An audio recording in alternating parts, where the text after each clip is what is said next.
Hi, I'm Ethan. And I'm Georgia, and yeah, we're related. We are back again. The people have been demanding Bridgerton Part 2, screening calls left and right. Hello?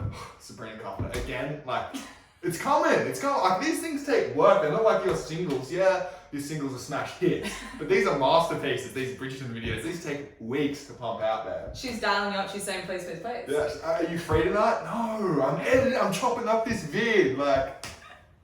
With no green screen, I'm gonna struggle with the framing, babe. I'm in development, I'm in R&D. Alright, guys, a little insight into my life there. It's fucking hell. So to recap what we're gonna talk about in this video, I would overall say Bridgerton season 3, part 2 is giving all the side plots slayed bar one, and Poland still sucks. So did it pick up? Yes. Did it save the main story? Did it stick the landing? Absolutely not. Like, it did a round off, but it could not complete into a backflip. Do you know what I'm saying? It's like I when never could either. You can do either. I can do a round off today. Okay, after we've shot this, I'm gonna get Georgia filming me outside, and I'm gonna clip in the round off. I was able to finish the season. We muscled through, you know, we like Francesca, we like the mum. We love Cressida still. We like Cressida, so you know what? You know, I muscle milled through. We're gonna tell you the rest of it right now, because somebody ate my fucking muscle meal. I can't mind expecting a nice luxurious little pesto chicken. That's why I look jacked in this video, guys. You know, my muscles were starving. It's like, well, where's the meal? You're kidding, bruv. Let's get into it. Yeah. Bridgerton is a show about these big love stories, and this just has not stuck the landing. Poland was just that fucking boring. Every time they're on screen, it's like, get the fuck off. It just wasn't believable, wasn't engaging. Colin's a flop. Like, Penelope, what are you doing? Yeah. I'm just sorry, at every point he sucks. Like, not to big plot point when he is with Cressida, and he's like, okay, don't worry, babe, I've got this. Yeah. Penelope's like, I've got a bag, I'm ready to pay. I got my bag, I made so much. And he's like, wait, you got enough to pay her? She's like, and I've got even more, babe. And then he's like, no, I've got this. You'll be paying not a dime. Yeah. Not a dime, my love. Anyway, it gets back. Sorry, babe. It's about 10 times worse. I've doubled it, and you're writing an acrostic poem about how good she is. Yeah. She says, oh, that Cressida girl is awful. I've been putting in their headlock. You did what? £20,000? You are kidding me! Except I'm not a domestic violence advocate, so I wouldn't really put it in the head. That was an insight, guys. That was an insight. Yeah. You've got no leverage, Colin. Like, he literally, you know what he thought? He's like, big dick move. Oh, I'm actually really charming. Because I've been overseas. Yeah. I've been to Bali, the ladies swoon. No, he's like, oh, I know what I'll do. I'll rub it in that I've got a great family life. It's like, I'm a millionaire, I'm one of the richest families, I've got I've got a great relationship with my family, you know, it's just relatable stuff. It's like, what are we supposed to think is I honestly don't know are we supposed to be like, what a fucking arsehole, I guess? But it doesn't really seem that way, but it's like, that's not that relatable, lots of people don't have a supportive family. And it's also like, they don't write it as if he's the villain. Yeah. It's like, dude, you are fucking over a woman who is destitute, being forced into an elder marriage, trying to just hustle her way out of it. And he's like, yeah, I'm really stacked, and yeah, you know, you're being really rude to my girl. Yeah, like when you were 14 on the first year of the marriage mark, that was really not good, babe. Would you forgive? I wouldn't have forgiven Penelope if I was Colin. She tore his family to shreds. Not a one-time mistake, which maybe cheating is, but people wouldn't forgive a cheater. Advocate for cheating. Slide in. It was a one-time thing. Yeah. Well, that's the thing. It's like, you know, because I'm an anti-cheating, but most people are, right? But that's a one-time. Hey, this is not a political channel. This is a one-time. Keep those opinions to yourself. A one-time maybe mistake, but this fucking Penelope girl has been tearing people apart for months on maybe years. Years, like 3 seasons. Yeah, years. it's not a one-time mistake. No. She is literally fucking up people's lives, which, fair enough, I love gossip. I'm after it. I'm getting after it. I'd be pro Penelope, but he's not. He's all like, I don't like the gossip. You ruined my family. You made Eloise unmarried. I was very upset. You ruined my first possible marriage. But no worries. And she's also just at the start of the season taking pot shots at him as well. Yeah, she's like, you're a loser. Fair play. I mean, she's not wrong. Let's talk about Lady Featherington, because She is literally, well, she's a mother at the end of the day, but she's also fucking mothering this season. Like, I'm sorry. She has been, we talked about in the first vid, Penelope is a really, like, grey character. Like, she's an interesting grey character, Lady Whistledown. Lady Whistledown dash Penelope has got nothing on Lady Featherington. Lady Featherington. Very complicated character. Every time she came on screen, you'd be like, wow, like, complicated character. Yeah, like she's got development, she's got R&D in every scene she's in. I feel like the first 2 seasons, you know, you kind of see where she's coming from, but you're more on like she's a dog, she's not a good mother. But in this season, she's a dog, she's not a good mother. I'm calling up CP. Yeah, but in this season, you know, they're giving a lot more development to her, and you know, she's really explaining herself. And it's just like, you're what's in there? Like, that is true. Like, wow, imagine being a single mother in these times. You're destitute, like you got no money left. Yeah, maybe you will steal, and like you're trying to raise your daughters to get them to have a better life than you. How do they do that in this day and age? Marriage. Like, she doesn't know about this Lady Whistledown shit as an option. Yeah, literally, she doesn't know Tumblr's a thing. She doesn't know blogging's a possibility. I agree that, like, in the first seasons, what I would say is that she explains herself. Like, you always understand her logic, but she doesn't take any accountability. And what they do really well in this season is that she, like, also, like, she, like, asks for forgiveness, but also takes accountability if people don't. Like, in all her, she is somebody who could do a YouTube apology video. I can't get away with it, because she would be like, I'm really sorry, and this is all my accountability. Not just like, sorry, I hurt your feelings, but fuck you. She's like, okay, I feel bad that I like didn't pay attention to you. Like, let's rectify this. Like, let's put it all in. And I don't think it's just because she is marrying a Bridgerton, which she does bring up a bit, but it's because like she sees her daughter like differently for the first time, and she is like taking ownership of that. Yeah, I think that the best scene in this whole season was her and Penelope having like the argument, kind of, and then, you know, them both explaining themselves, and Penelope like is like, how could you, you know, like steal all that money? And then she's like, well, like, sit back, you're expensive. Yeah, and it's like that was a very powerful scene. That is like easily the best scene in the whole show. In the video, it was like, Lady Featherington is a mother, and you know, Lady Bridgerton's like an ally. I was like, is she? Like, she should be a tough. A big theme, it seems like, in this whole part 2, and even the whole season really, is like there's a bit of a maternal kind of thing. You know, we've got the Lady Featherington and Penelope relationship, that's major and the best part. And then we've also got Lady Bridgerton and Francesca. Yeah, definitely. I feel like maternal figures are like a huge part of this season, and like Lady Danbury is just like literally the matriarch of the entire ton. Yeah, true. She honestly, she's mothering the queen. Let's be honest with that. Yeah. I feel like I really liked particularly like Lady Bridgerton and Francesca's arc. I feel like what they did really well was show that like Lady Bridgerton, like what she wanted for her daughter versus like what her daughter wants for herself, and I feel like that's a tension that like a lot of people can relate to. It's like, it's not that Lady like Bridgerton or like your mom like doesn't like you, it's just that they want something so parallelly different than what you want for yourself. But it's like hard for like a person who's raised you to see that. It's like, well, no, this is the way things are done. Yeah. And Francesca's like, but I want something different, and it's like that's just a really relatable tension in most family dynamics. Yeah, and I think it is. It's because I feel like Lady Featherington is a complex character, and Lady Bridgerton isn't. She's so one-dimensional, like, and it's like all she cares about is like her kids falling. And you never see her like showing any interest in her kids' actual interests. It's like, we gotta get you fucking married, and it's like. Well, no, her one interest is a true love, a love match. Yeah. I believe in a love match. It's like butterflies, like, bro. I don't give a shit. I'm trying to fuck. Benedict is not looking for a love match. Let's say that.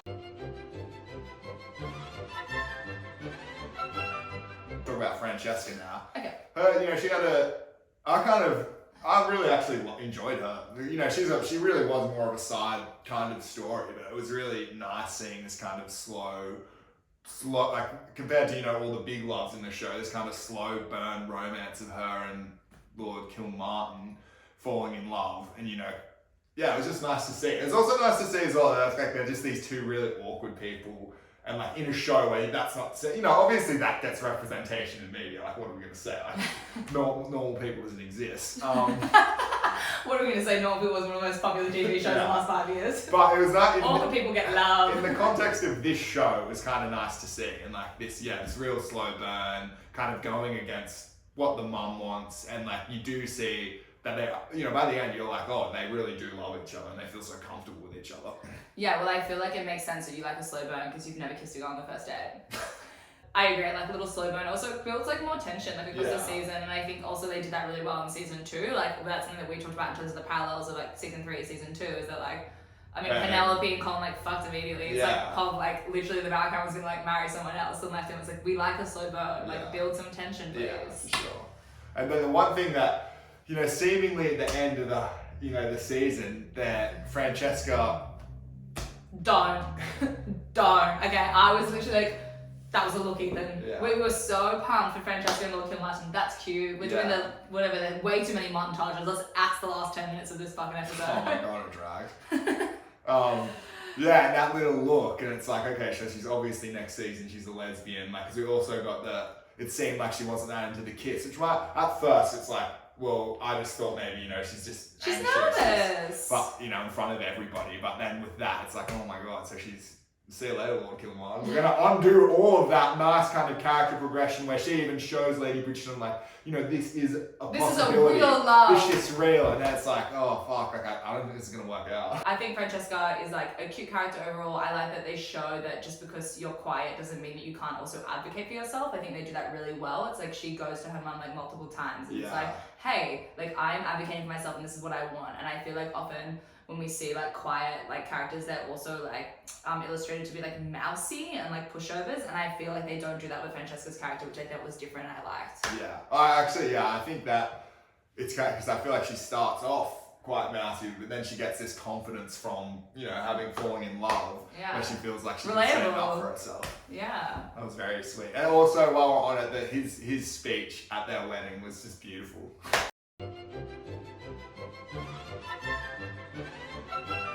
Okay, we're moving down the list of complex characters, aren't we? Woo! Now we got Cressida. Like, do we like this part? Do we like this season? Oh no, we almost did.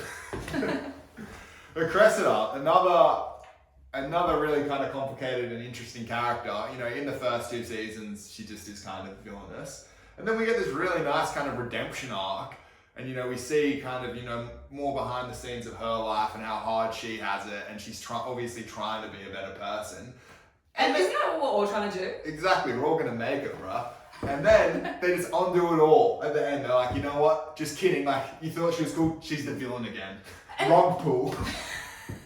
And like, I don't find her a believable villain, like at all. Like, it seems like they want us to, the audience. You want us to hate Cressida, but we don't. We love her. Yeah, it was like number one stan channel for Cressida. The main characters are like plotting against her. It's like, you guys are the assholes in this situation. They are like the popular kids bullying Cressida. Like, yeah, we're rich, we've got a massive family, huge mansion, and we fucking hate you. What? Yeah. She got her comeuppance for what? Like pretending to be Lady Whistle, like to try and escape. Yeah. Like, wow. Crazy business. I guess blackmail back then is quite a crime on somebody's honor, but it's like she needed the money. Like, you're marrying a fucking millionaire. Who cares? Like, you don't need the money, babe. Like, God. And I think the whole thing was like pride as well. She was like, well, I wrote it. It's like, you, like, let me tell you, Penelope would not let you cheat on her tests in school. Yeah. That is no way. Penelope's an op. Seriously. But yeah, I feel like I really like love Cressida. And talking about obviously mothering earlier, Cressida is not mothering, but she is in fact serving. I would say that the best costume design from this season was definitely Cressida. Yeah. They were like, okay, let's make her fabulous. Yeah, we were saying very Effie trinket coded. So Effie trinket coded. Very... So can we get a quick Effie moment up here? A quick Cressida moment up here. They were frocking. What the frock? But yeah, I like really like. I love Cressida. I feel like intentionally the costume designers like made her stand out a lot this season, and I also think it's kind of interesting because maybe they did that to like really parallel like the characters. Now I think about it, like in terms of like Penelope seen as the wallflower, and like Cressida seen as like really ostentatious and standing out as like opposites and enemies. And it's like, okay, well, like I would love a girl that serves more than this fucking wallflower anyway. Yeah. It's just sad, you know, she has this fucked up, her dad is a fucking cockhead. Why doesn't she have any prospects? She's a beautiful young woman. I don't really get it. Yeah, Ethan's like, I'll take Lady Cressida's hand, like, let's go. Sorry, Ari, I'm getting another call. Cressida? Shit, yeah, I'm free to that. But while we're talking about it, like, you know, did we fuck up his name? And we're probably about to fuck it up right now, Lord Denby. Lord Denby? It's like, well, he doesn't fuck, he's completely irrelevant. What happened to him? It's like, that was the obvious resolution. They killed him on screen, That was the obvious resolution for this Cressida story, that she marries Lord Denby. But he's just gone. No mention of him either. It's not like He's like pivotal, like episode 1 through 4, and they're like, nah. Yeah, just no mention. I was like, that was just fucking bizarre. Like, yeah, it's like, okay, Cressida is just alone and destitute, I guess then. And yeah, I just think that like the way that the writers... The writing was all over the place this season. Made no sense trajectory-wise, and yeah, with Cressida, it was just like how we both feel. It's like they tried to make her a villain, but at the end of the day, it's like she wasn't a villain at all. Like she literally is just trying to like get herself out. And to me, the biggest villain of this season is Eloise. Okay, she is literally, she admits to being petty to Penelope. She's like, yeah, I befriended Cressida to piss you off. Yeah. And then, the second you came back, I dropped Cressida. Like, she wasn't a full-blown person. Yeah, and she's having, like, all these actual problems. She's like, oh, my parents are going to marry me off to this, like, creepy old guy. Or, like, I'm going to get sent to a farm. And Eloise is like, Penelope's in love with my brother. And, like, that's all she's focusing on. It's like, bro, your fucking supposed new best friend is, like, in the trenches. Like, her life's about to be ruined. And you're, like, barely fucking listening to her. And then you just yap about your inconsequential problems. I can't believe I befriended her. It's like, why, bro? Like, she was cool and you were the dickhead. Yeah, it's like she literally was gonna tell you about her scheme, her plan, her plot. Like, she was like, oh my god, I've thought of such a good way to escape. And, like, also, she literally goes up to her and she's like, do you want to escape with me? Because you also don't want to get married. And this is going to be you in 2 years. So, sorry. Okay, she's literally not an op. She is literally your bestie trying to get you out. What you constantly worried about, Eloise. But I did like the little moment where they brought in Eloise and Benedict on the swing together. I was like, I like that cinematography. That was cute. That was the only time. Like, that's a callback to season 1 or 2 or something. Callback to season 1. And it's like, okay, so wait, the writers can remember season 1, but they can't remember Lord Denby? I know. While we're on the topic of the writing, when Penelope's coming out as Lady Whistledown, her big speech, like, it was just, like, who, like, that sucked. Like, that was not, like, you wouldn't be like, oh yeah, like, I completely forgive you for ruining my life because, like, information is power and, like, you're a bitch. Like, what? Yeah, I really do not, like, like, she's, okay, sorry, to cut, I cut you off there, but just, like, she's like, because all of the women obviously do feel like they can relate to this powerlessness. So she's like using that. She's like emotionally manipulating them. She's like, by bringing up that women feel powerless. It's like, yeah, but how is that relevant to you trashing all these women? Making them less powerless, like, more powerless. I feel like also, like, to me, it's giving, like, year 6 captain speech. Yeah. It's like, okay, maybe you should have drafted this. Yeah, like, it honestly just wasn't well written. Like, because it could have been pulled off, but it just wasn't that well written. And then, you know what? How do we distract everyone? Everybody instantly forgets about this massive thing. Butterflies. And everybody just goes back to bowling. Like, what? Back to bowling. I mean bowling. Speaking of speeches, it's like, sorry that, as we just said before, like, Lord Kilmartin's speech literally moved me. Yeah. This, consider me seated. Consider my seatbelt still on. The car's on fire, I've not moved. I know, it was so inconsistent, because then there's how we were talking about the Penelope and Lady Featherington, beautifully written scene, very complicated, beautifully written, and then they're like... It's like, who was sick that day they wrote I know, they just like rushed it, and then it's like, you know what, let's make this last episode an hour and 10 minutes when nobody gives a shit about the last 20. Oh, that last 20 minutes was painful. It was just like so many random shots being like, okay, so you remember these guys? Yeah, okay, they're getting along. Remember these guys? Yeah, they're getting along now. Remember these guys? Ooh, we're not sure about them. Quirky look. Yeah. Okay, remember these guys? It's like, do you not trust the viewer to remember that you had impact? And we did forget to mention this, but oh my god, that fucking sex scene. Penelope Collins' sex scene goes on for like 10 minutes and you're sitting next to your fucking sibling watching it. It's like, oh my, turn this shit off. My eyes like, were shut. Just as you think it's about to be over, it's like, okay, we just wrapped up foreplay, time for actual sex. Jesus Christ! Time for penetration. Like, I feel like this is literally supposed to be also a family-based show. It's like, obviously, like, there's a lot of family-coded moments. No. It's like smart. Like, I feel like this show is like smart but not written. This is visual smart. This shit is visual smart. Didn't remind me of watching Game of Thrones like when you're in your 10. Yeah, with my dad, like 15, you're watching Game of Thrones with your dad. That had some awkward moments.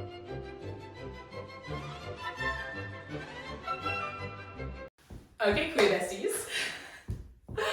Benedict was so good this season. I really liked the exploration of like his like sort of queer journey. Like I feel like it's very fun, and also he's just a silly character. I feel like I like how unserious the exploration of his queer sexuality is as well on screen. Like I feel like often when we get queer narratives, it's like, you know, it needs to be so intense and like someone dies of HIV. It's like Benedict's just like having threesomes, having a good time. Yeah, I did like him this season. Like I don't like. I have to almost disagree in a way because he's just been doing the exact same shit like 3 seasons. Like there hasn't been much growth at all, and like finally we're getting a little with this queer, the queer kind of storyline. But that was also already like he was already making out with a dude in like season 1 or 2, so it's not like that big of a. They need to do something a bit more for him for me. But I think that like one of my favorite scenes while I was viewing with Ethan is like, so they've had the first threesome, okay? Like they're having their threesome on screen, having the most phenomenal time. Okay, cut to the next scene. Yeah, and we just see Benedict and his baddie, his girl. And Ethan's like, that's nice, they're just the two of them. George goes, oh, like here we go, another 3 hours. Like, it could just like, I don't know, it could just be, back to a twosome. And I said, there's no shot you're doing that. And then it was such fucking comedic timing, honestly. You guys had to be there. So I just say that, he like extends the arm and pulls the guy in. We both just lost it. Overall, what did I think of the season? Like, some of the side characters really interesting, but it's not a show about the side characters. And the main was sucked, and just the inconsistent writing really took me out of it. Will I still watch season 4? Absolutely. Well, what happened when brings it back? Like, there's still like good and interesting points. Like obviously it's a good concept, Bridgerton. Like Shonda is killing it still nonetheless. But yeah, this is a mid-season. Yeah, definitely I think the like last season. Maybe a 6 even. Yeah, not that good. 6. Just Colin, like I hope we see less and less of Colin now that he's had his moment. Yeah, fuck Colin right back to the bleachers. Yeah. Penelope, you can start the limelight, no issues. Yeah. So you made it this far. Please like and subscribe. It really means the world to us. Leave a little comment. Leave a little comment. Let us know what you think. Comment on Ethan's hole in his jumper, maybe.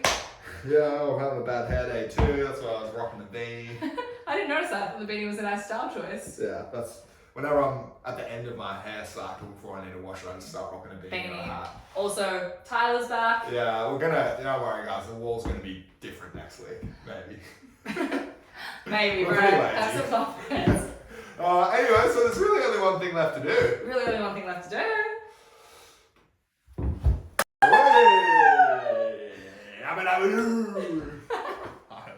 I don't know. Watch the next one, you guys.